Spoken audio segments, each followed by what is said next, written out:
Welcome to the Pindown, your Detroit Pistons podcast. I'm your host, Wes Davenport from Motor City Hoops and Detroit Bad Boys. And I'm Blake Silverman, writer for Detroit Bad Boys, covering everything from the Pistons to the NBA draft and the Motor City Cruise. And all right, Blake, I think Detroit sports fans are just a little hungry for content right now because, look, you got the Lions, they win in week 1. I know the Tigers are playing really well right now. And our comment section, they did? Oh, no. I didn't watch okay. Apparently. This is what they do, but it's fine. It's fine. Beyond the loss today, they've been playing very well. And look, we got a ton of questions this week.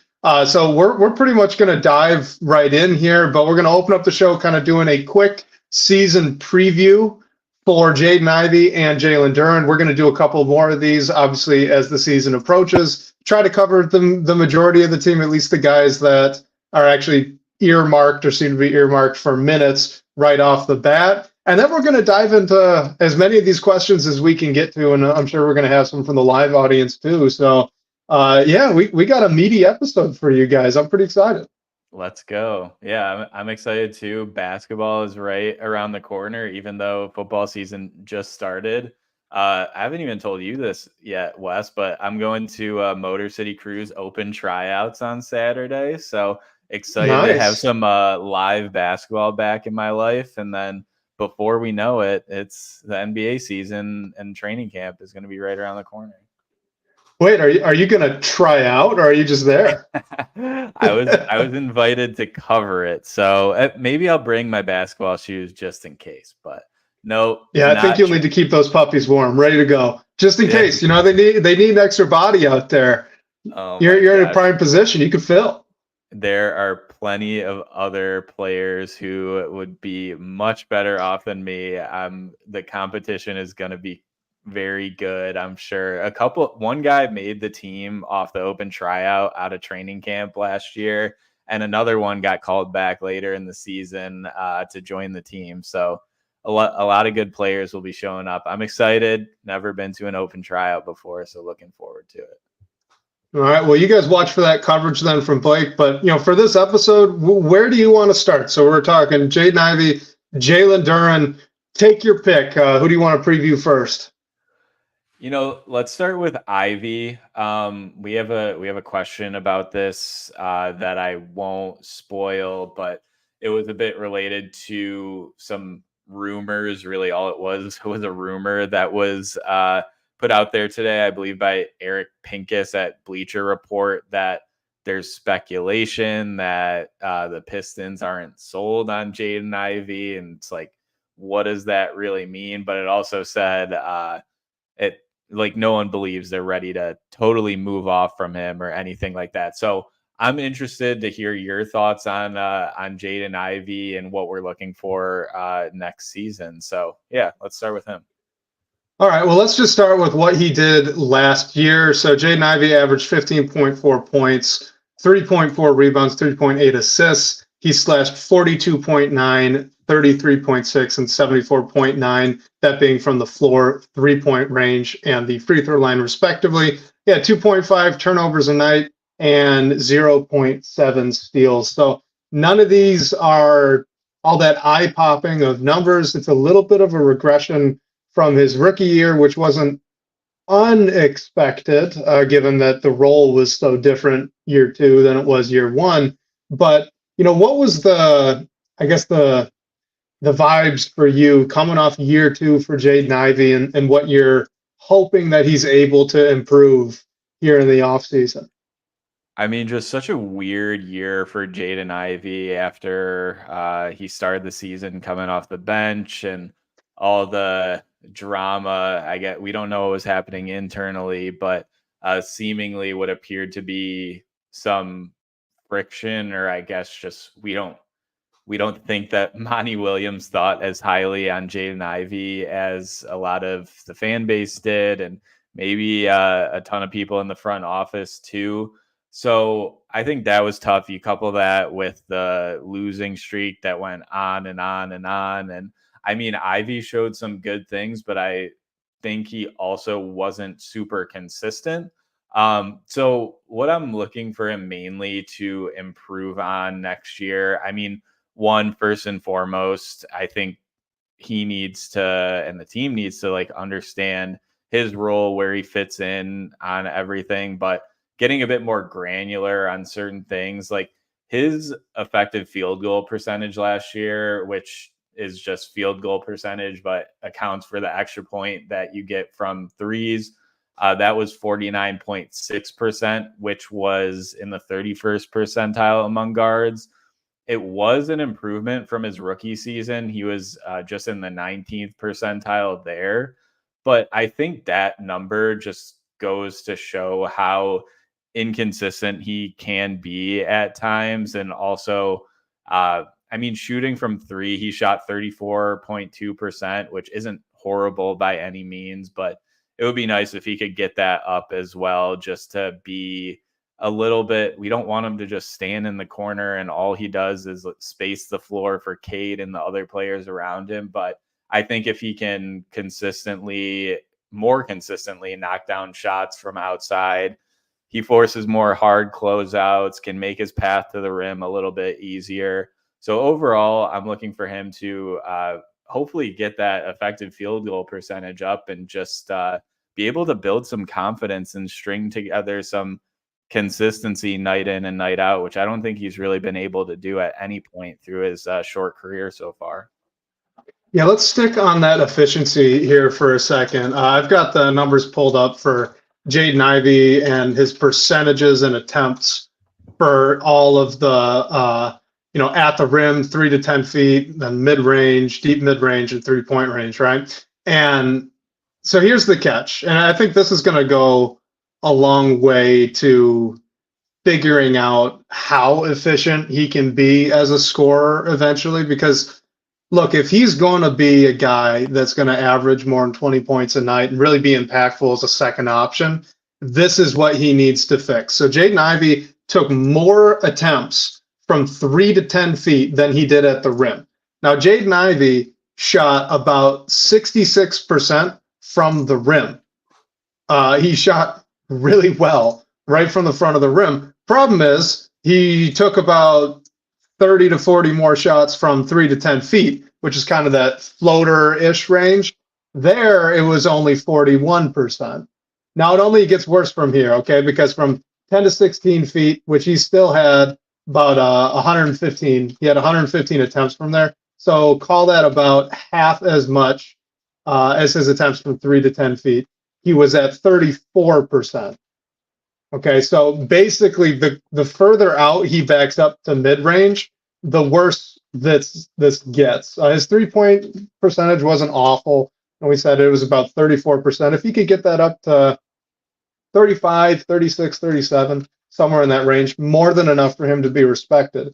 But if he wants to get his efficiency up, we need to see significantly more rim attempts from him and a lot less of that, 10 to 16 footers, the short mid-range, because he just really does not have that little elbow pull-up in his bag right now.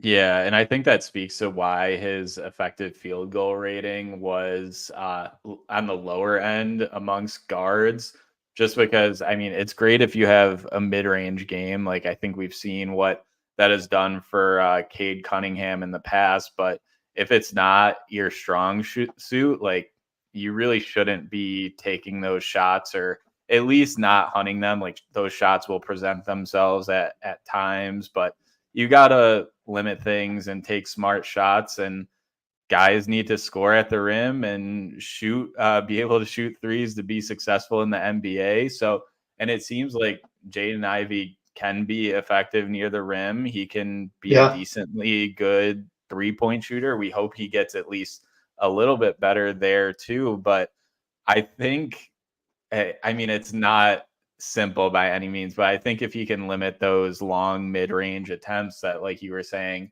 his efficiency went down and down as he got further away from the bucket. I think we could really see a step in both in terms of his numbers and in terms of like what he brings to the team, like giving everyone reasons why he should stay out on the floor as much as possible. Right. And if he's going to make that leap as a scorer, which I know I really am hopeful that he's going to, and I know you want him to, right? It's going to be in a very not quite Maury ball type of role, but something similar to that. You'd want him ideally shooting almost entirely catch and shoot 3-point opportunities. And if not that, when he gets the ball on the perimeter, you want him to be in motion and attacking the basket immediately. If he's going to get cut off at, 10 feet, 16 feet, somewhere in that range, which I doubt because he is so athletic, he's so fast, it will be hard. If you would have to, as a defense, really sag deeply off the man in the corner in order to address Jaden Ivey before he gets within 10 feet of the hoop. And if they're doing that, Ivey's a good enough player and a good enough passer of the basketball to just make the simple kick out to the corner. That's something we've seen him do plenty over the past 2 seasons. So I'm not worried about that. It's just we really need to see him getting more layups, more dunks, more, little triple threat pivots around the rim that he likes to do every now and then. And if he wants to get the floaters going, it needs to be a lot more selective than what it has been in the past. He can't be shooting more floaters than layups and dunks. That's got to flip. It's got to be the other way around. The floater's a nice counter. Right now, that's his primary move, or at least that's what it was last season. And that's a big problem. So if we're going to see him take that leap as a scorer, which I'm hoping for, I think he can do, I'm really watching these attempts. He needs to narrow down and be a lot more intentional with these shots he is taking on the floor. Yeah, and look, there's a lot of players on the Pistons who need to improve as 3-point shooters more than Jaden Ivey does. But that said, I think Jaden Ivey even getting better as a 3-point shooter just helps make everything a little bit easier, helps clear a pass to the lane, and helps those like dunks and layups and everything open up for him a little bit more, as opposed to having to settle for something in the mid-range at the elbow or one of those floaters that you're mentioning. So I think even if he can get up to that like 35, 36 range, it just makes everything a little bit more easier. And hopefully you just see the efficiency rise across the board. And this is a great comment here from MimC313 says, those sound like the kind of shots that will get easier with more spacing, which is a good point. However, I do want to point this out. I just pulled up what he did his rookie year. The attempts from at the rim and from 3 to 10 feet, very similar. He did shoot more at the rim than he did from 3 to 10 feet, but his rookie year it was 240 at the rim, 209 from 3 to 10. This past season, 216 at the rim, 242 from 3 to 10. So he actually even got more attempts total within that range between those two sections of the floor than he did his rookie year. So he was getting to that area more frequently, and he shot a better percentage from both. All right. At the rim last season, it was 65.7%. At the rim his rookie year, looking at 58.9. From 3 to 10 last season, 41.3%. And his rookie year, 33.5. So we've already seen he already improved in both of these areas. He's already, even with the spacing concerns they had last year, got more attempts in these areas. Those are two things that you'd want to see. So I wouldn't necessarily say that while the spacing might make it easier for him to do these things, he's already gotten himself in the position to A, improve, and B, get there more often than he did as a rookie. And as a rookie, he had significantly better spacing and handled the ball a lot more in pick and roll. So that's a more advantageous driving position than he had last year as well. So I just don't think that in this case, spacing is the only thing, like the biggest factor. I think it'll play a part for him, but honestly, I just think it's how intentional is he going to be with his shot attempts? That's really the next step we need to see. Yeah. Well, also it's who is he going to be playing next to, right? Like, is Jaden Ivey going to be in the starting lineup? We have another question about this. Is Asar Thompson going to be in the starting lineup? We think Jalen Duren's a starter too. Like, will Jaden Ivey be playing next to Asar and Duren, where he really has to be more of a spacer in that situation. So I think the team and like lineup context that he's in will tell us a lot. And yeah, hopefully we can see how having additional veterans who can shoot the ball helps him. Because like you said, Wes, he's already improved a bit, and we just want to see that get more consistent and overall how he can fit next to Cade and be like the best player like version of that he can be, or if it's not something that's going to work long term. All right, let's move on to Jalen Duren here before we get into some questions. So quickly, what he did last season, he averaged 13.8 points, 11.6 rebounds, 2.4 assists. He slashed 61.9, 0, 79 from that being the floor, 3-point range, and free throw line, respectively. 2.1 turnovers, only 0.8 blocks, and 0.5 steals. So what did you think of Duren as the season wrapped up last year? What are you looking for him to really improve on this offseason into this upcoming season? Yeah, I mean, everyone is talking about it, really. I feel like the thing for Jalen Duren to improve on is his defense. Last season, his block percentage of 1.3% was in the 36th percentile amongst bigs, and steal percentage of 0.8 was just in the 15th percentile. So I think like we know he can do great things offensively. We know he's a heck of a rebounder on both ends of the floor. So we don't think that he's going to magically develop an outside shot or anything like that to be a floor spacing big. So I mean, I think really where you have to look for him to improve is on the defensive end of the floor. What does it look like? I mean, I think you can look at things like his positioning, his anticipation, if he's fouling guys a lot, getting in quick foul trouble, whatever it might be. But I just like to see some more defensive playmaking from Jalen Duren, and I think that will help him, I guess, minimize some of the discourse around him and what his role is like on the team. If he can be the main big, the lead big for this team moving forward in the future, or if he's not going to be that defensive anchor, but what he brings to you on the offensive end as a pick and roll threat next to Cade, if that offsets what he's doing on defense. But it's just tough to have your main big have some defensive concerns that we're talking about. So I'd like to see it start there, get more blocks, getting more steals, and then hopefully we can read things like where he's putting himself on the floor, not getting into quick foul trouble, and just looking at the effort as well. As long as he's playing hard, not getting too caught up into whatever else is happening on the end of the other end of the floor, getting back. But overall, I just want to see some more like defensive playmaking out of him, which I know is easier said than done. And he mentioned himself that he didn't really like bring it on that end last year. So just hoping we see a little bit more than that. It's the glaring and obvious one, but I feel like it's the only answer that really makes sense here.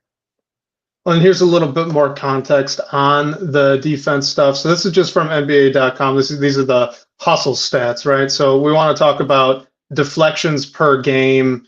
You know, a really good value for that is over about 2.5. Just looking at this list, that'd be about, the top end of the league where you'd really want someone to be if they're not going to be blocking a lot of shots, right? Like Nikola Jokic is on this. There are a couple other bigs that aren't big-time shot blockers, and a few that are, like Victor and Jaren Jackson Jr., but generally the point still stands. Jalen Duren, 1.2, so not very active at all. He's not having his hands up. He's not deflecting the ball very often as a defender. Now, on the other end of this, right, you want to look at contested shots per game.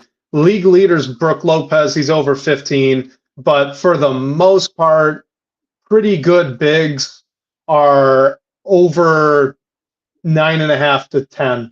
All right, like Isaiah Stewart's at 9.4, Jakob Poeltl 9.3. That's kind of where you'd want your starting center to be, if not above that, right? Jalen Duren's at 8. So in both cases, he's underperforming. And truthfully, he's got to do one of those two things. If he's not going to contest a bunch of shots, he's got to get his hands on a lot of balls. And if he's not going to get his hands on a lot of balls, he's got to start contesting a lot of shots. Is that fair to say? Yeah, 100%. And I mean, I think like we've seen some ball skills that he's flashed. Like we think that he can be a pretty good, and we've seen it too, playmaker as a big. I mean, I don't want him shooting a ton of mid-range shots either, but we don't think he's ever going to be that big that steps out beyond the perimeter and knocks shots down. But I think like long mid-range, which is outside of 14 feet, he shot just 20% last year. That's 33rd percentile among bigs.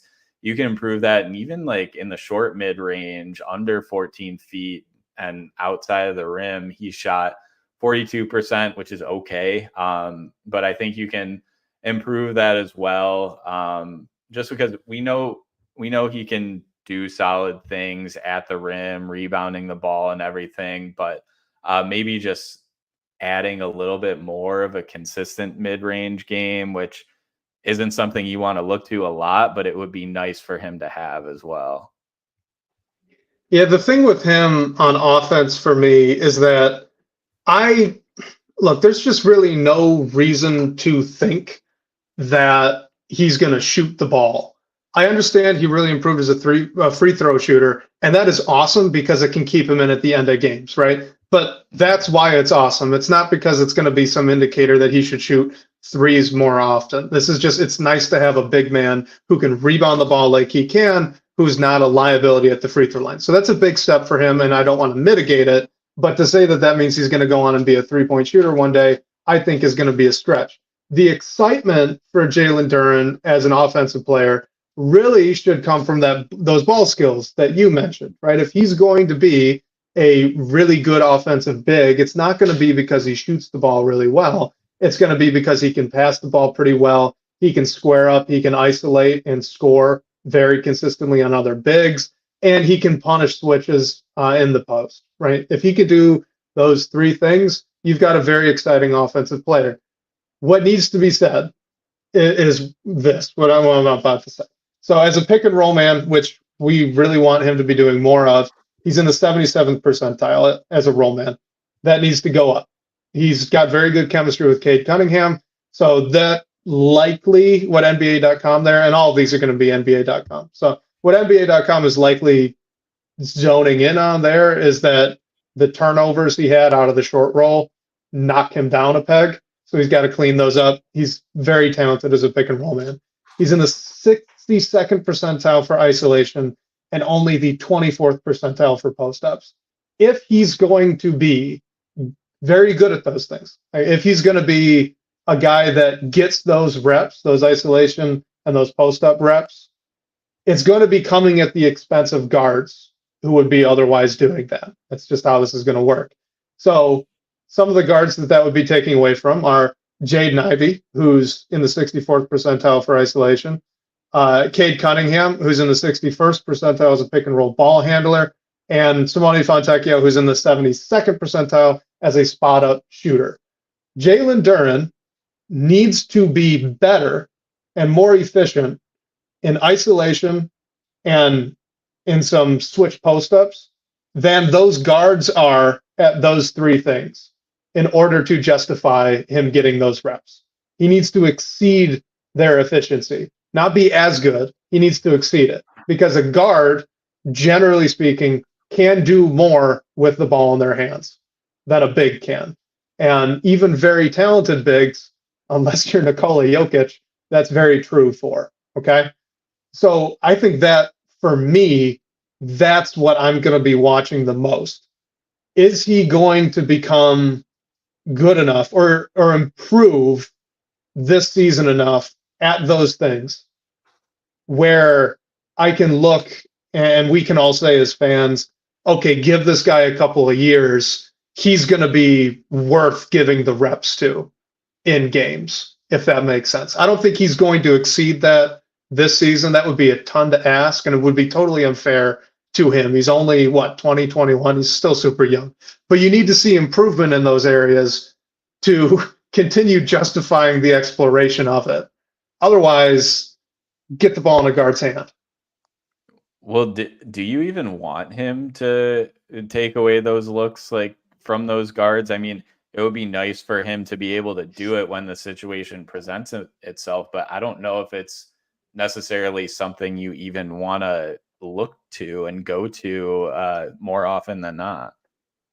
Well, here's the thing. Right now, I think the answer is no if you want to win games. He's not going to be great in isolation. He's not going to be great as a post-up guy, even on a switch, because he's so young. He's still very raw. But if you are someone that thinks he's got like Bam Adebayo potential offensively, right? If the Pistons if their staff thinks that that's the kind of offensive player he can become, minus the shooting, like ignoring that Bam can kind of sort of stretch the floor, then it would be worth it to give him some of these reps now. They're not going to be good next year. The team's not going to be good next year. You're not really trying to go win 50 games or anything like that. You're still trying to develop all these young guys. So if that's a direction that the team that is, wants him to go, wants him to develop, it would make sense to earmark some of those possessions to him now. What I'll be watching is if he's improving in those areas. Because if he's not, then maybe we should let go of that Bam Adebayo dream. Yeah, and I guess I can understand too if you wanted to bring in both him and Jaden Ivey are extension eligible after this offseason. And do you want to see if Duren can add that to his game? Like, are you in a situation where you're potentially choosing one or the other to extend? But I don't right now, and I'll caveat this by saying we have a full season of basketball to play. Like the Rockets didn't extend Alperen Sengun or Jalen Green this offseason. Like I feel like Jalen Green is up in the air, but Sengun definitely has showed a lot more at this current time than either Jaden Ivey or Jalen Duren did, even after his year two. And that's no slight to Jaden Ivey or Jalen Duren. It's just how great Sengun has looked. So I'm really interested to know whether there is an internal decision between these guys, or if you're both just gonna go into restricted free agency, or one of them gets moved, whatever it might be. I feel like it's debatably the most interesting story heading into the season. But from what we've heard, and I mean, what Bickerstaff has said, and they've talked about both him and Trajan Langdon have talked about both Jaden Ivey and Jalen Duren in positive light. I feel like from what I've picked up just from their media availabilities is it seems like there's more belief or maybe more stock invested in Jalen Duren that he can be a piece of this team moving forward. So I'm interested to see whether that's the case and like potentially Duren gets extended in the offseason, Ivy doesn't, or what happens there. But yeah, if that is the case, I think you definitely need to put Duren in those situations to really see what he can do and how far his offensive game can go, because we know he needs to make a leap on defense as well. Regarding the media stuff with both of those two young players, there's what the team has said, and then there's what the team has done roster-wise, and I think it's very interesting that those two things kind of conflict, isn't it? So they've definitely talked higher. Like I have heard more discussion positively about Jalen Duren from Bickerstaff, from Trajan Langdon, than I have Ivy. Not to say that they don't talk about Jaden Ivey positively. Like you said, they do. However, Jaden Ivey looks very much like he's earmarked for starting shooting guard, also backup point guard minutes. That's a big time role. They don't have many other options right now. That's just kind of how it looks. Meanwhile, they bring in Paul Reed as a vastly overqualified third big. It's just interesting. There's a tension there And I'm not saying that it's like old Paul Reed needs to start or anything like that, but there's definitely a little bit of a tension between the faith that they talk about and then the way they set up this roster. Like if you were less confident in Ivey, you'd have a backup point guard right now. Right. My devil's advocate to that would just be, were you worried that if you didn't claim Paul Reed as he was going through waivers, like you had were the first waiver priority, like were you worried he wasn't going to get through that and you would be able to sign him to a lesser deal in just as a free agent? So, and also you needed a third big, and maybe were there not a lot of options out there? I mean, Wes, me and you both talked about Goga Batadze, and he re-signed in Orlando. So I think some of those interesting options got snatched up, and maybe was the acquisition of Paul Reed just a matter of, we know we need another big, and is this the best one that is available? Which I think it was when they claimed I agree. brought him in. Oh, he's an exceptionally qualified third big. Just to kind of button up this one, it's just the how qualified he is where the tension's from, not the fact that they went and found a third big. Yeah, but let's dive into some questions. Right, yeah, exactly. Let's dive into this one. This is a Jaden Ivey question. A lot of these are Jaden Ivey, Jalen Duren, which love, perfect on theme. But so this is from a fella in the DBB comments. Says, what are your thoughts on the Jaden Ivey rumors? You kind of previewed this one, Blake, earlier. Says, what is the priority skill that he needs to show management, and who are his potential replacements next year if they move on? So, I mean, we've kind of talked about that priority skill. I assume we both kind of agree it's getting, his shot selection, I guess, and upping and increasing his efficiency. So, more generally, what are your thoughts on the Jaden Ivey rumors? I haven't heard them, so I'm interested to hear what you think. Yeah, it was basically just to reiterate what they were in Bleacher Report. The article, I think the article was like a one trade target for every team in the NBA. So it wasn't just an article like, oh, the Pistons potentially want to move on from Jaden Ivey. I think it was some speculation with, I'm sure there was like reporting that went into it. You're not just gonna say something like that, but the article said like there's speculation that the Pistons aren't fully sold on Jaden Ivey. So does that mean he could potentially be available in the right deal?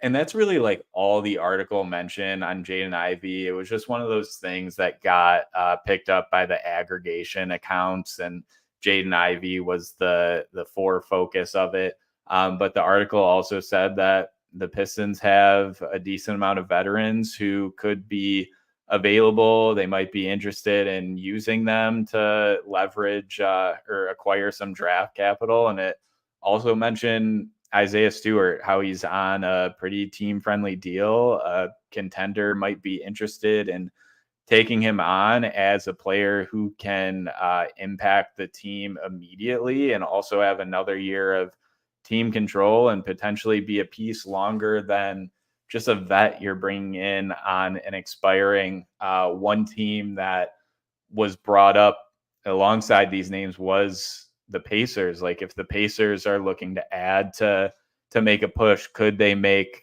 Benedict Mathurin or Jarris Walker available? Wes, know you're a big Jarris Walker guy. But and it actually did say that the reporter who published this, that he thought or heard that Jarris Walker might be the one that's more available of the two. So in terms of Ivey, I'm not reading too much into it now, but based on the team context and whether like things haven't went great on the Ivey and Detroit experiment so far, not saying that couldn't change, but if he's your young guy who's going to bring you back a real, like potentially a solid first round draft pick, is that a risk you're willing to take to move on from him? But I don't think the Pistons are fully out on Jaden Ivey by any means. It's just if there was an interesting deal on the table and from what we know, the Pistons are still prioritizing adding some draft assets. Like, do you have to include Jaden Ivey in order to do that? Yeah, it doesn't sound like there's much there. Sounds like just outside speculation, which is fine. Makes for an interesting article. But with that in mind, then, why don't we do this one here from Baked Over? Will Jaden Ivey be on the team for the last game of the season? Skew your hot take. What do you got? Wes, you make your call first. Yes.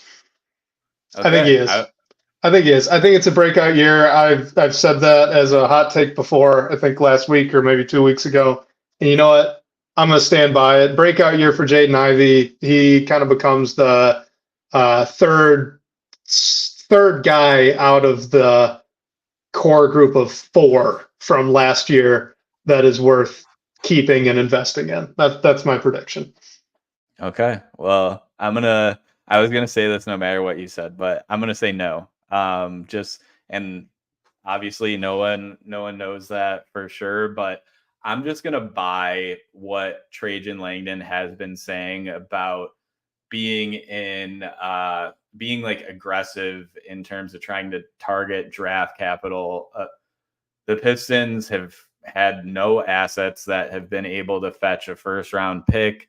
There's still that pick that was sent out through the Isaiah Stewart trade that's looming through the New York Knicks and is tying up some other deals. So I think if Jaden Ivey is your only asset you're willing to part with that will get you a first round pick, I'm going to think that Trajan Langdon might do it.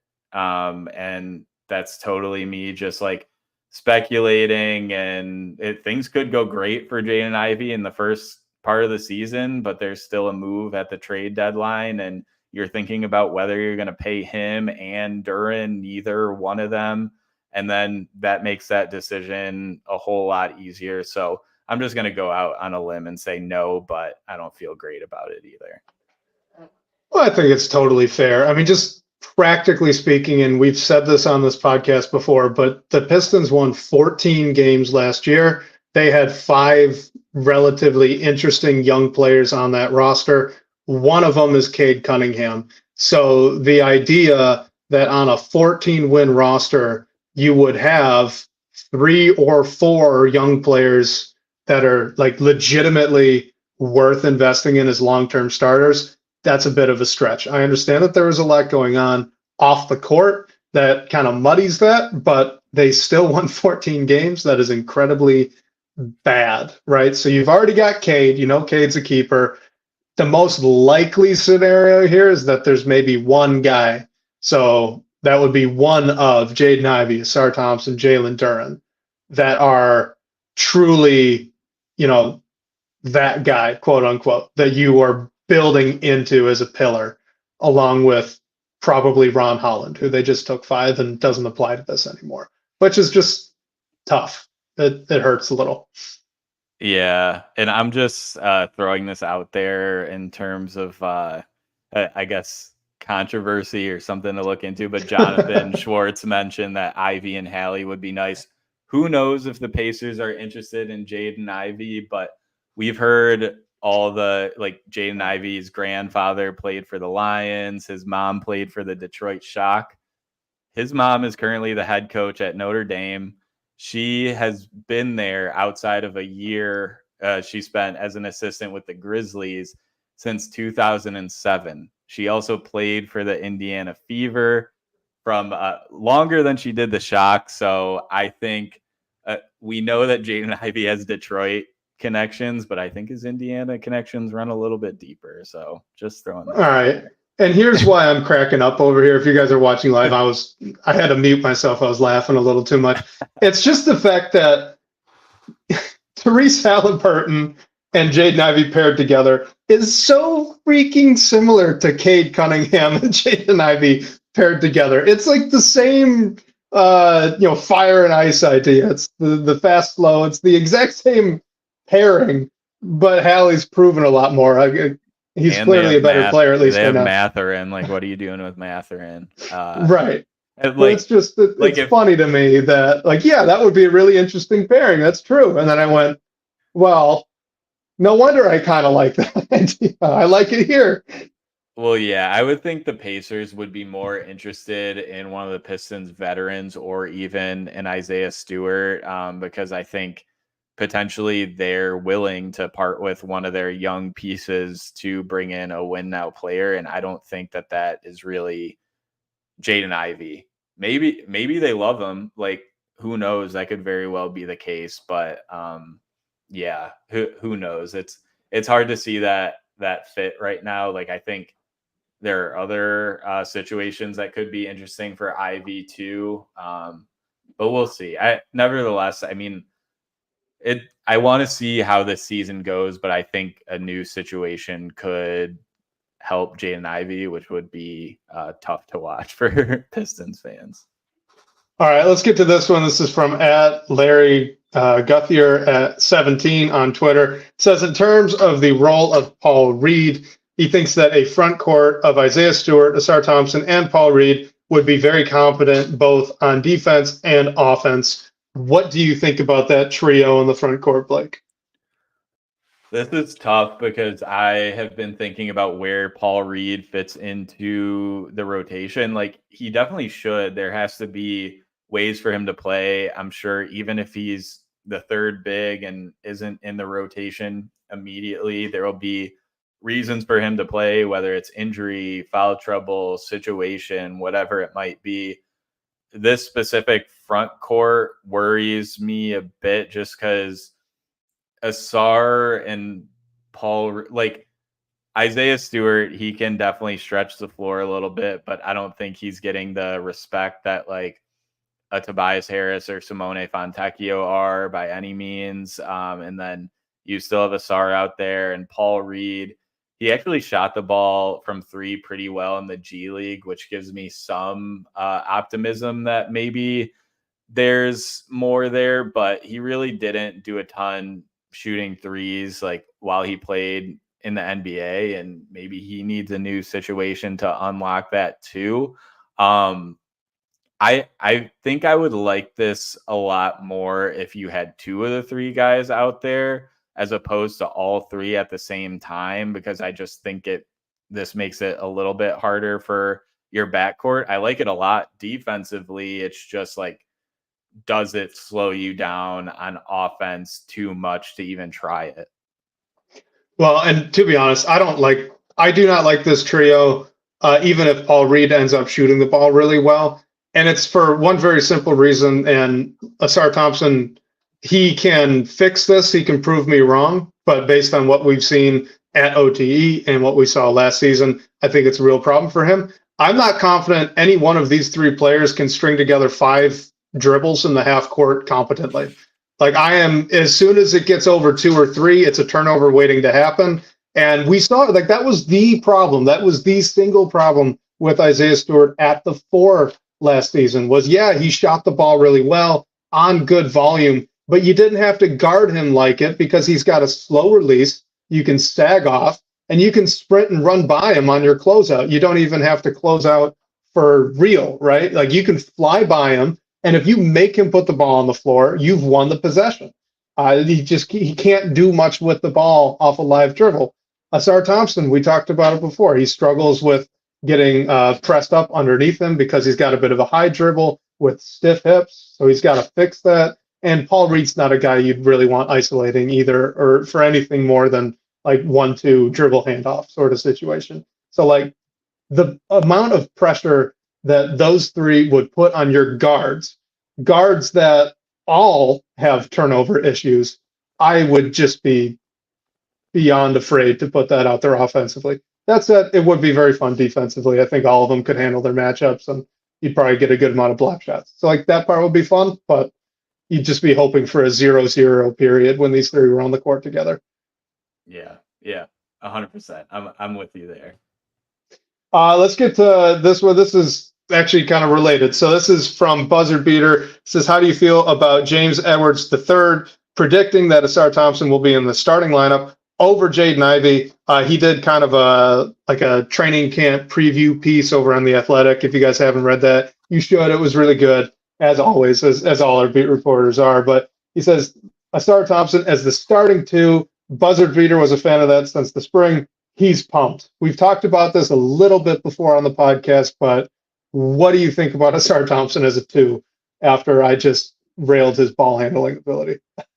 Yeah, what you brought up is the thing, but it comes down to who is the like I'm wondering if Asar ends up starting, does that signify that the front office believes in him? Is it more a JB Bickerstaff call? A little bit of both. I mean, the final decision on who starts lies with JB Bickerstaff, but is there any discussion on we need to have Asar playing next to Cade?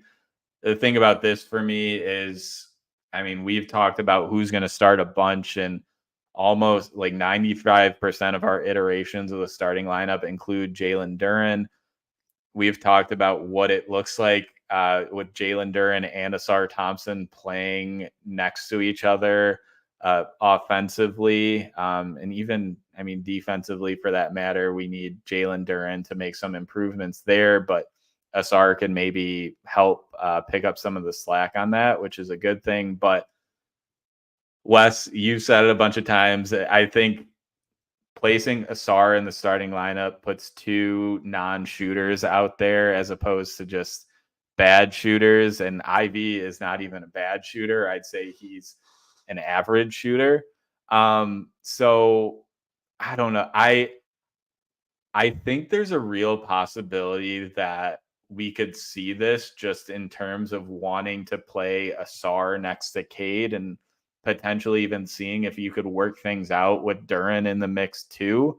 I just think if you're thinking of the best five you can put out there to make things easier and put Cade Cunningham in the best situation as possible, I don't think Asar is in the starting lineup if Duren is in there. And I don't know who you're starting at the five if Jalen Duren isn't your starting five. So a lot up in the air for me. I wouldn't be surprised if we saw it, but I just don't think it would be the most well optimized group you could put out there.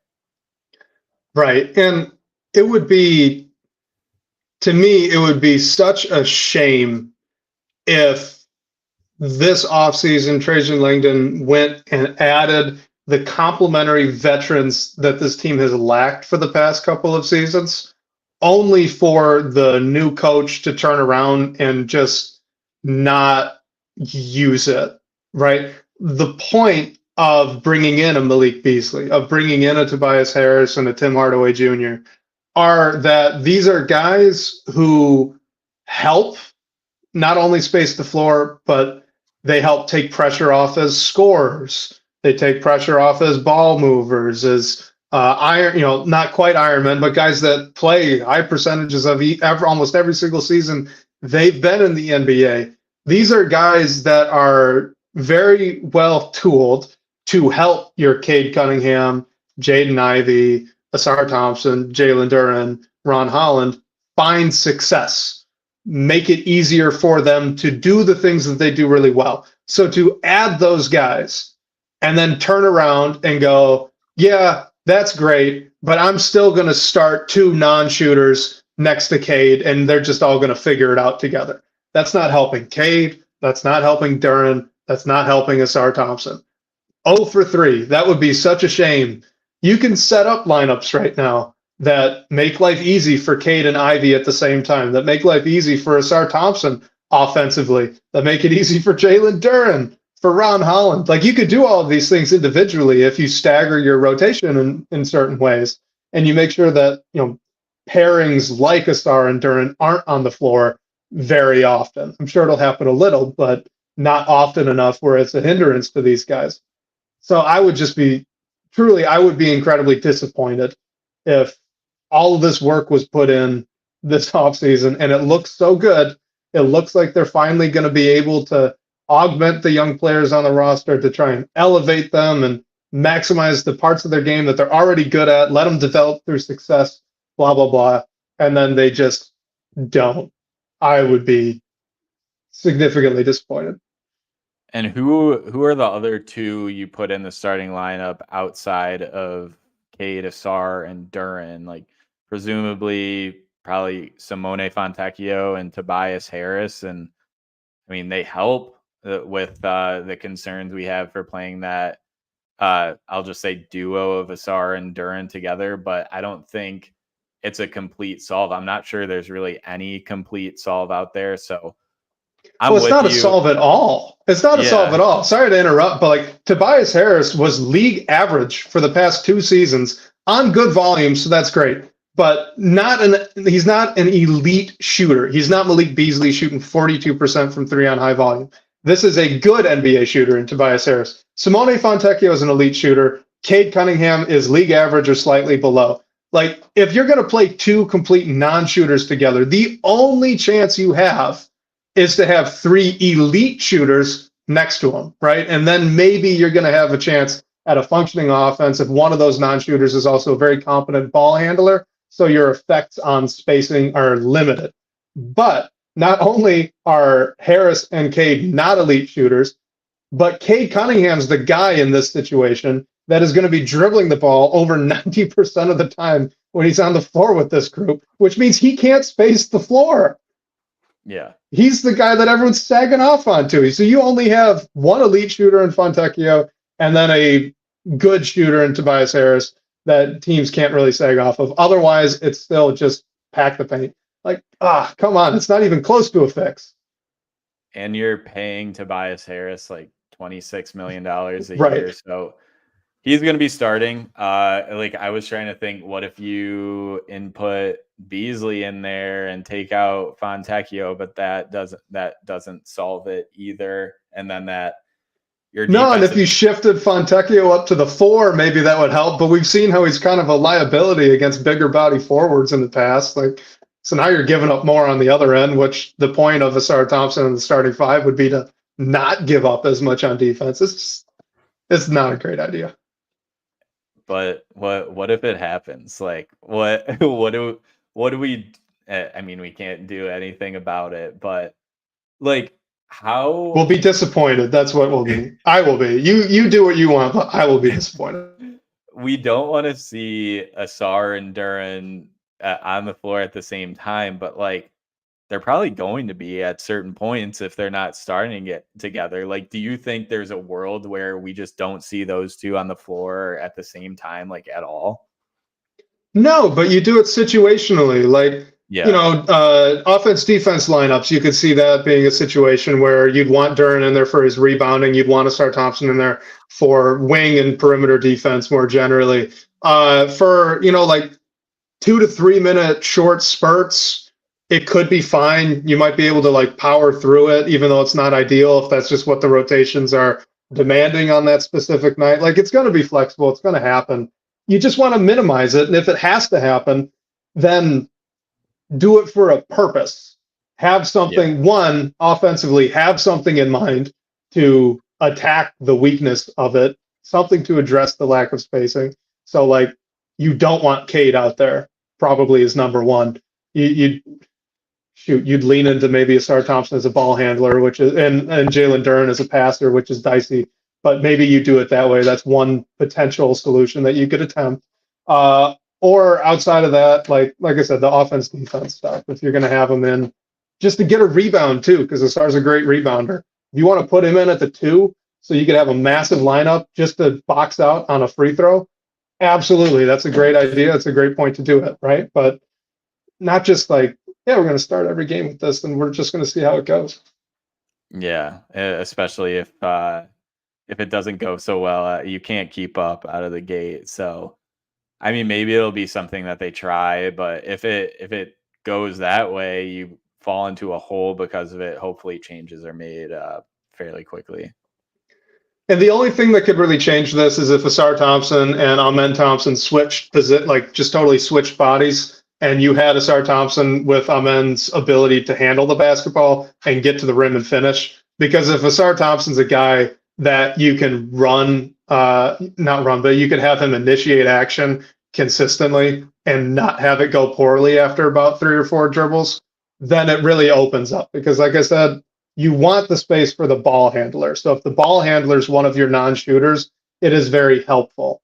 Right now, the problem is that Asar Thompson's not the ball handler. Jalen Duren's not the ball handler. It's Cade, it's Ivey, and they have to then go through the muck.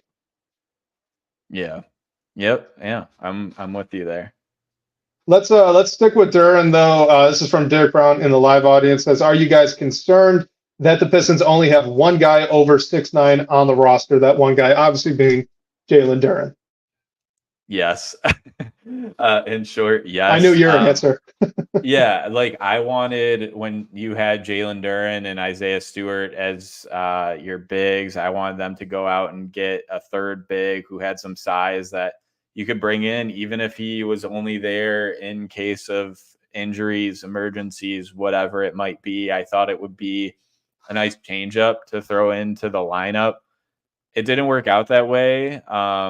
And I mean, Paul Reed is still a great player, even though he doesn't have the size that I think could help this team. I mean, we know a glaring weakness for this team last year was protecting the rim. I think Paul Reed can do that pretty well for his size, but I don't think he's an elite shot blocker by any means. So I'm hoping that there is some solution out there, some move that's made. I don't like if you move on from Stewart, do you go and get a big or something, or even wait until next season in free agency or the draft or whatever it might be? It's a different game. Obviously, you want your big to be able to step out and shoot the ball a little bit. Those guys don't come around often.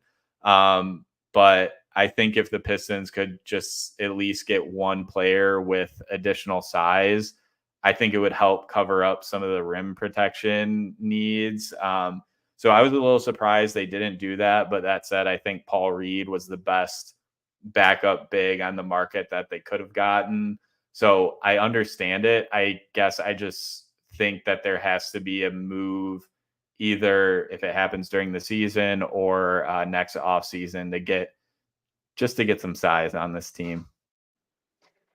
Yeah, and I think, for me, kind of the challenge is that, look, there wasn't anyone that they were bringing in unless they were going to draft Donovan Clingan in the lottery that would be playing instead of either Jalen Duren or Isaiah Stewart. I think there was an idea, and I kind of bought into it even early on in the offseason, that there was the potential to move on from one of those two guys before the season started.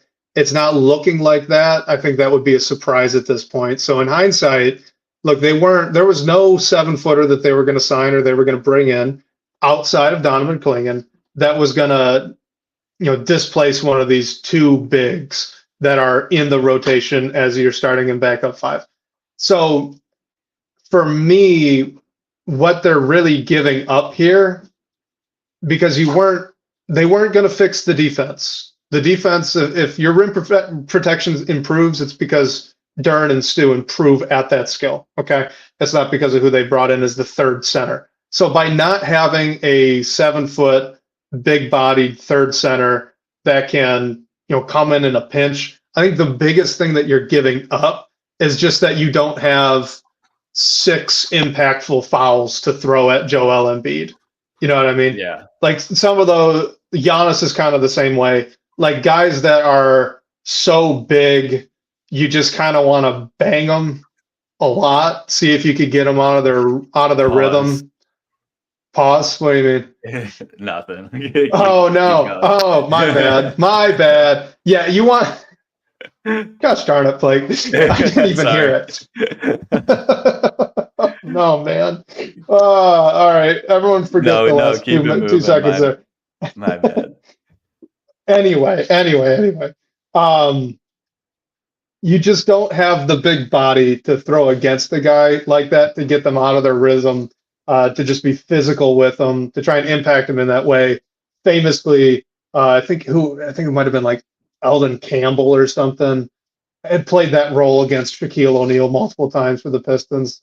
In the past, like Josh Harrelson's done it. Like it's just a big body that you just you throw them out there, you tell them to go get 6 fouls, and as long as they play, like those are plus minutes and you're happy with it. It's a very niche role. I think Paul Reed is going to be more impactful as a third big than that type of guy would have been, because A, he's just a better, more talented player, and then B, with the injury history you've got on Duren and on Stewart, I think he is going to play a role, right? But the one thing that they're really losing is just the ability to throw someone massive at Joel Embiid and give him 6 quick fouls just to see if it impacts him. Like it's not a huge deal, I don't think, for a team that's already going to be bad defensively. I should say that too. Yeah. Like if Duren was a much better defender, I do not think we're having this conversation right now.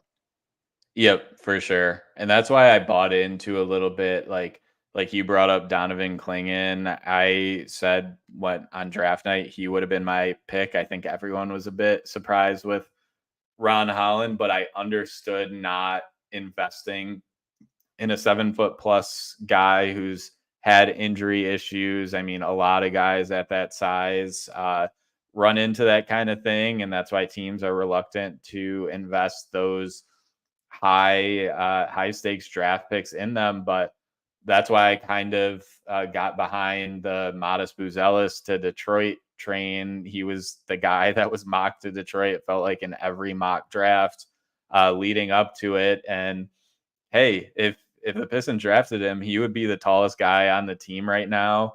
He doesn't address your rim protection needs in full by any means. He needs to add some size. He'll definitely get pushed around by a ton of bigs in that league, but I at least liked him as a secondary, like, help rim protector and everything like that. So, I mean, I think Ron has more upside, so I'm not questioning the pick or anything like that. Hopefully it works out.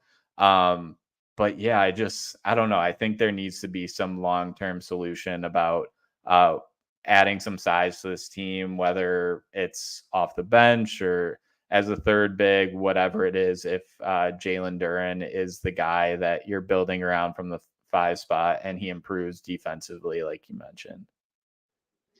Yeah, the defense is going to be a big question, like you said, right at the beginning of the episode. Let's do this last voicemail here, and then we'll get out on our way. We'll save a couple of these questions. We think, we got 3 left, so we'll kick some of those to next week. Apologies to Rames, Peter Verb, and Augie 28 that we didn't get to it this week.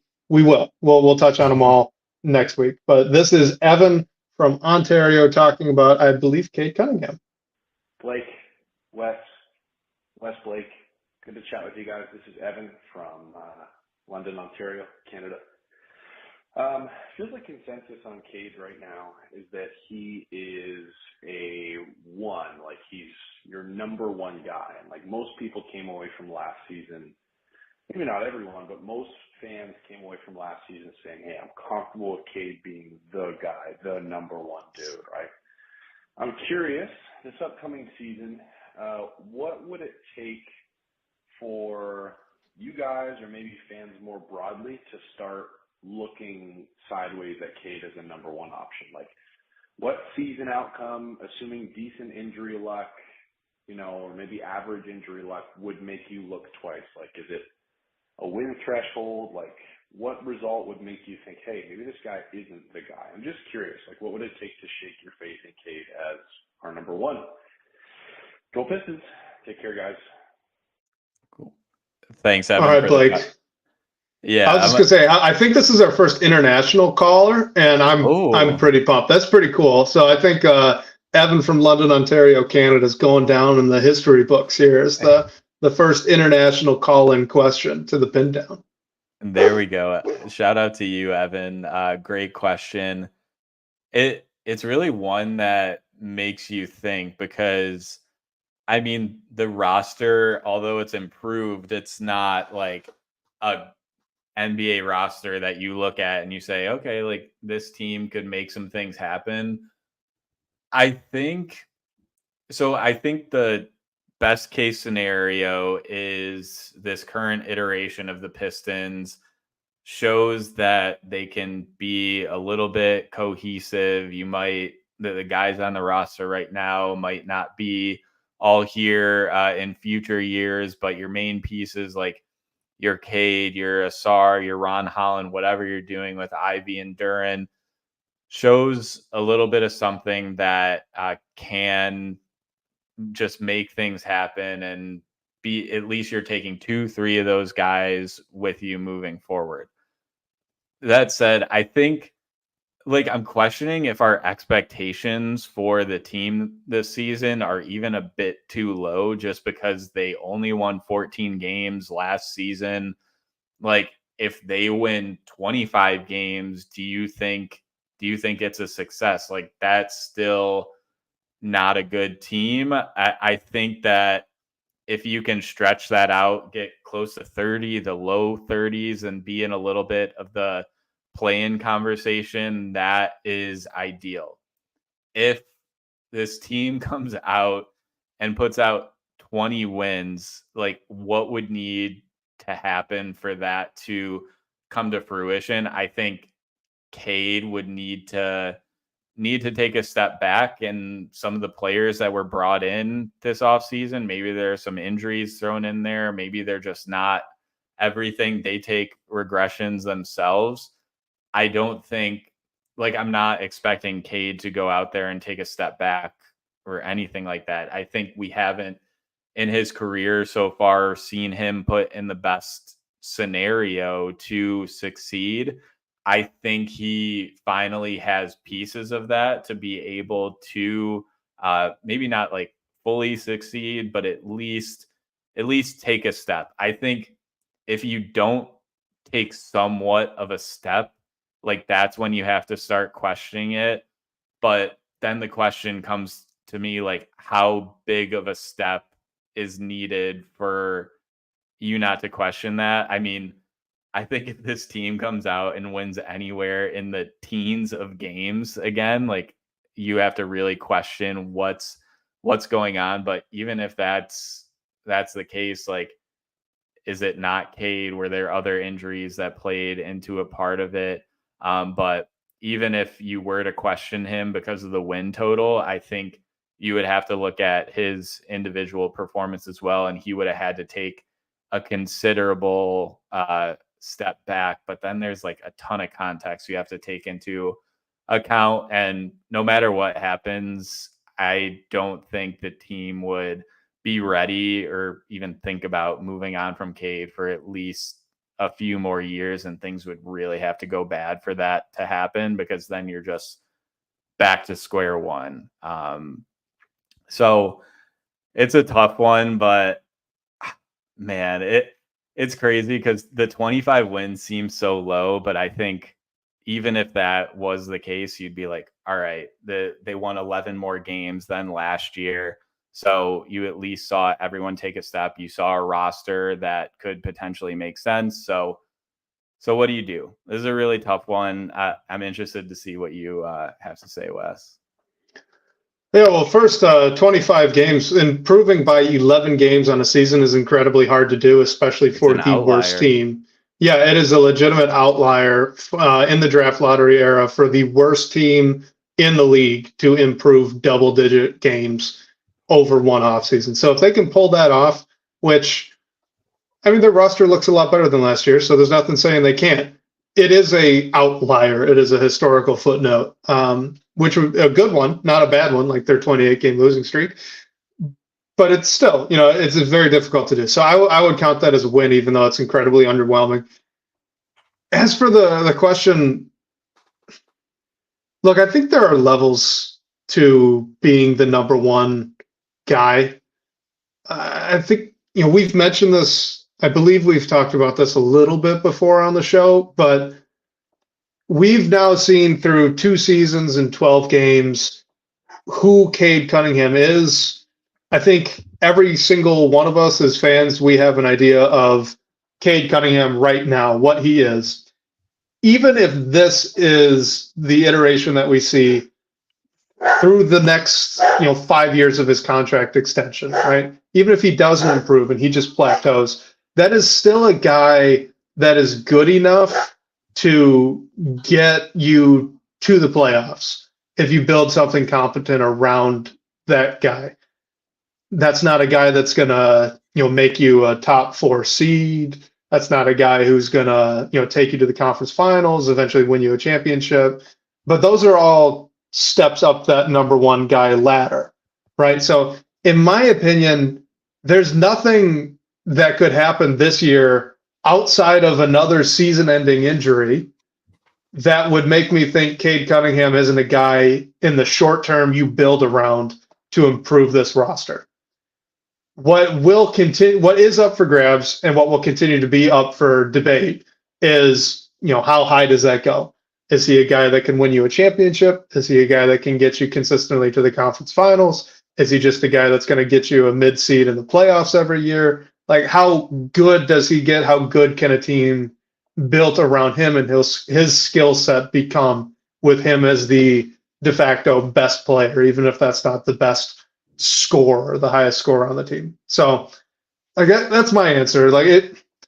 Number one guy to get you into the playoffs and make the play-in game and whatnot, we've answered that. We know that he's good enough for that. There's nothing outside of another season-ending injury that can make you question that.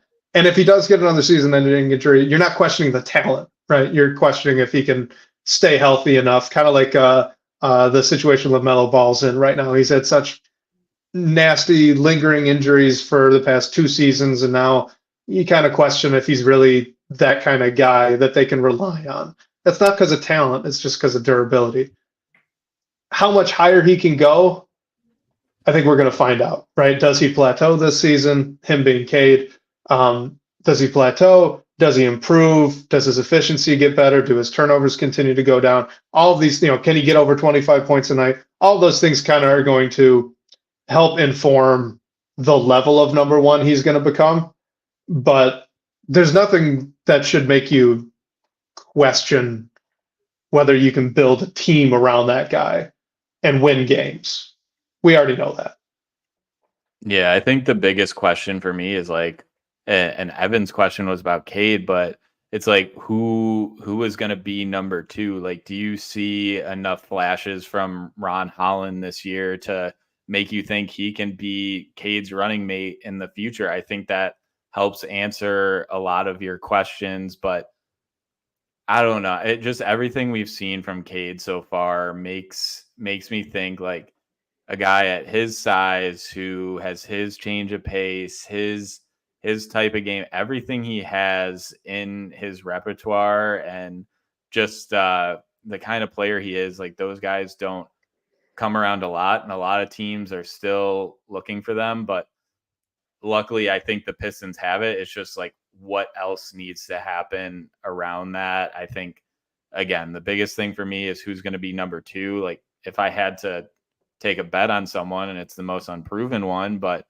I would think Ron Holland, and I think all he has to do his rookie season is show some flashes that he can be that eventually. And if he does, that gives you a few more years of leeway to say okay, we're going to let this Cade and Ron Holland pairing develop and see what they turn into.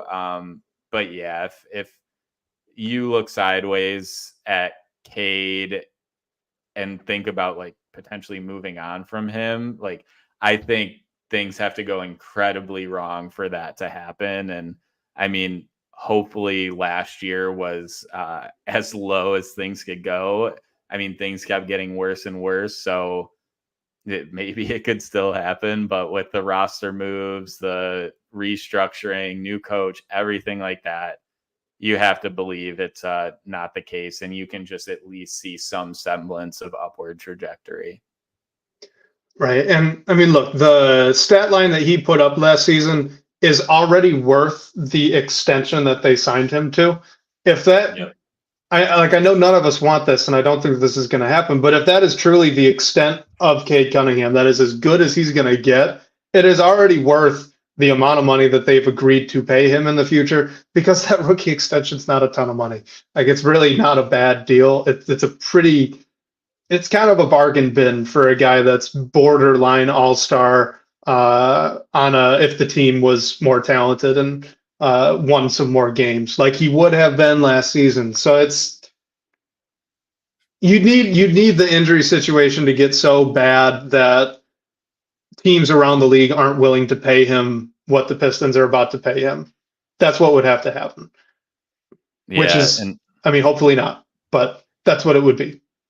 Yeah, Koo from Locked On Pistons has talked about this a lot, but Cade's numbers are eerily similar to Paolo Banchero's in Orlando, and Paolo was named an All-Star last year. He is definitely in a much better team context, has a ton of solid players around him that Cade hasn't had thus far.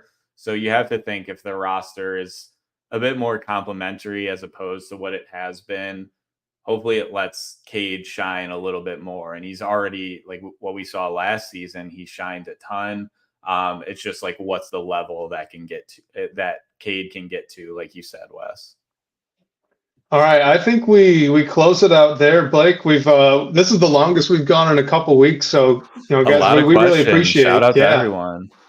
Big time shout out. We really appreciate all these questions. I mean, we just love talking Pistons basketball. So when we get this many questions for an early September recording of the Pindown, it just makes me giddy. So this was great. I appreciate. We both appreciate everyone sending in the voicemails, the written questions, the live questions.